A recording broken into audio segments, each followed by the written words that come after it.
Bonjour à tous, on se retrouve pour une nouvelle vidéo sur la chaîne Texama, cette fois-ci pour une vidéo sponsorisée sur le Western Digital Black SN750. C'est un SSD NVMe fait par Western Digital et du coup je vous propose de découvrir un petit peu ses spécifications et tout ça et aussi pourquoi je vais l'utiliser. C'est un projet que je voulais faire depuis un petit moment, mais malheureusement avec tout ce qui se passe en ce moment, j'ai pas encore les pièces pour le faire, mais je vais quand même vous présenter un petit peu ce que je vais faire avec. Du coup, au niveau spec, c'est un SSD NVMe 3.0, donc il utilise le PCI Express 3.0 pour information, donc ça fonctionnera avec n'importe quelle plateforme Intel ou AMD. Il peut monter jusqu'à 3500 MO en lecture et 3000 MO en écriture.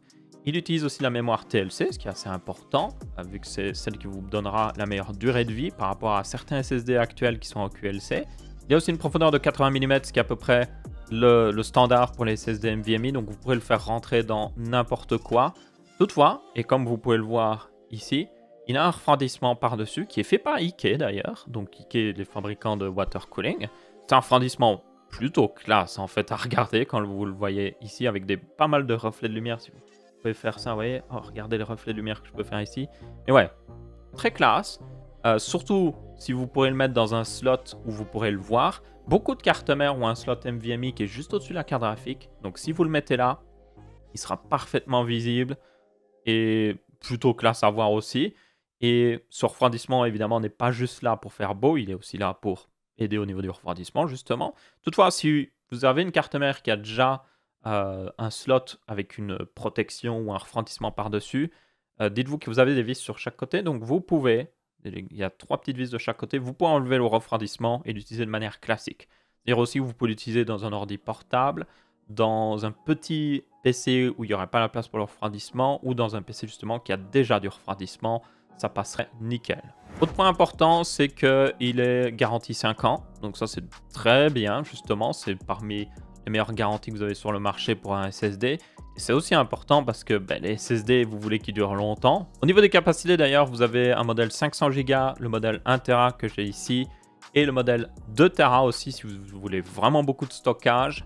Et pour information aussi, vous avez une version non IKEA de ce SSD, donc c'est sans le refroidissement. Donc si vous êtes du genre en mode « Hey, j'ai pas besoin du refroidissement », dites-vous qu'il existe exactement le même SSD sans le refroidissement. Donc il a les mêmes performances, les mêmes spécifications, la même garantie aussi. Et celui-là, vous l'avez même en modèle en 250 Go. Donc comme ça pourrait couvrir à peu près tout le monde. Le plus important selon moi avec ce SSD, c'est clairement la garantie de 5 ans, surtout si vous comptez l'utiliser pleinement en charge. Donc vraiment beaucoup écrire de données dessus et tout, ça vaut vraiment la peine. Du coup, vous allez me dire dans quel projet je vais l'utiliser. Eh bien, je vais l'utiliser dans ceci. Ça, c'est le NZXT H1, qui est un petit boîtier, comme vous pouvez voir, un tout petit boîtier, qui est au final pas beaucoup, bon, il est quand même plus grand, mais pas beaucoup plus grand que la prochaine Xbox.